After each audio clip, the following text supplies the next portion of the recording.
Leadership Podcast. My name is Chris Jones, and we are trying to strengthen our leadership here. That's what we're trying to do. Today, I want to talk to you about a type of change that we got to pay attention to, and avoiding something that I call the Pharisee Effect.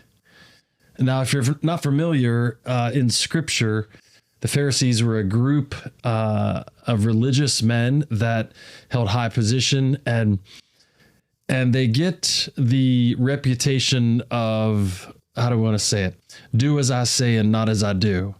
They had heaped a bunch of rules, over 600 rules, on the Jews at that time under their leadership, and they were pretty strict in enforcing those rules, but not very strict in keeping them themselves. Not all of them were bad people, but for the majority, it looks like they had fallen into this classist society and didn't value everyone, and so didn't have a problem imposing rules on some people and then not following themselves. So this may seem extreme, but I'm going to try to explain it here for a second. I'm going to read a couple scriptures to you to maybe give you some insight into what was going on. Matthew chapter 11, verse 28, it says, "Come to me, all who are weary and heavy burden, and I will give you rest. Take my yoke upon you and learn from me, for I am gentle and humble in heart, and you will find rest for your souls, for my yoke is easy and my burden is light." So that's Jesus talking. And he's actually saying, hey, come to me and I can relieve this pressure on your life. Now, he wasn't talking about come to me and you won't have to work anymore. Come to me and you won't have any problems at work. That's not what he was saying. So let me give you a little insight by reading another scripture. Matthew chapter 23, later in the same book, verses 1-4 says, "Then Jesus said to the crowds and to his disciples, the scribes and the Pharisees sit on Moses' seat." That means they sit on the seat of judgment. They put themselves there. "So do and observe whatever they tell you, but not the works they do. For they preach, but do not practice." So now you can see Jesus giving an explanation of how they operate. So that you're expected to do whatever they tell you to do, but not what they actually do. And then verse 4 says, "They tie up heavy burdens hard to bear and lay them on people's shoulders, but they themselves are not willing to move them with their fingers." So the truth of the matter is they didn't mind burdening the people around them as long as they weren't required to follow the same rules. And they were unwilling to even use their finger to write to absolve a law or anything like that to make it easier for people. So one of the things as leaders we need to be careful about, and especially in churches or nonprofits where you're dealing with a whole lot of volunteers or people that are giving their time and effort and resources, and really receiving no compensation. What ends up happening is we end up what I call, it's the Pharisee effect, or Pharisaical change. And it's a type of change that's good for everybody else and not for the leader. And so some change that qualifies for this is it makes it easier for a few while increasing difficult for the majority. It's the people in leadership. It makes it easier for them, but everybody downstream of them, it requires more work. So that's one thing to watch out for. It focuses on the efficiency of the few. Well, this makes it more efficient for us, and you don't look down the road and find out, well, does it make it inefficient for people that do most of the work? It focuses on the workload for the few. It doesn't consider the impact on the majority. And it's the idea that the compensated are supported by the majority. So in a lot of churches, it's looked at like, well, the paid people are the experts and then the volunteers are to support the experts. The issue is that's not the model that the Bible gives us for leadership. Jesus was never running around saying, I need to meet with my supporters. He was washing their feet. He was meeting their needs. He was comforting them.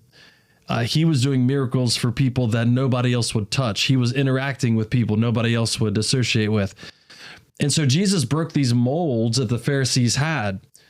The temptation is in every organization, whether you're a church or for profit, is that you start making changes that make it easier for the higher ups. Whatever position I'm in, I'm going to make the change because these people are supporting me. And what you find out is that true servant leadership thinks about it the opposite way. If you're in a nonprofit and you are working primarily with volunteers, then all of a sudden we take the opposite approach. The Apostle Paul tells us in his letter to the Ephesians that God put people in leadership in churches and in other places to equip people. Especially in churches. In the church, he gave us apostles, prophets, evangelists, pastors, teachers, this fivefold ministry of the church to equip the saints for the work of the ministry. So who's going to do most of the work? It's the people that aren't pastors do most of the work. So it's not that they support the pastor, which is a traditional view of church. Well, all these people are here to support the pastor. No, actually, that's more of a Pharisee effect. We need to make it efficient for the pastor. We need to make it easier for the pastor. And then everybody else has to carry most of the burden. Actually, it should be the opposite. The pastors and teachers are there to support the majority, to support the volunteers. It's my job is to equip people to do what God called them to do. So it's not about how efficient my position is. It's how efficient can I make it for someone else? And Paul would say that. He said, I came to you and I wasn't a burden on any of you. And this was an argument he would make with other leaders that would show up in these churches or other supposed apostles that would show up in these churches, and the people would actually have to support them. He said, I've come to you before and didn't require any support. I was there for you. And so making sure that we're noticing this, if we have a tendency to talk about it in those ways, like that volunteers support the leadership, that's not actually a biblical Jesus model. So what happens is that when we do change, when we restructure, when we look for efficiencies the way Jesus did, Jesus considered other people first.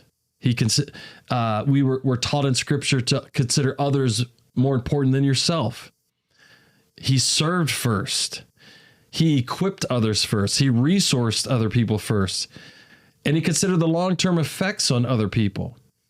So Jesus's model produces a serving class equipping the majority.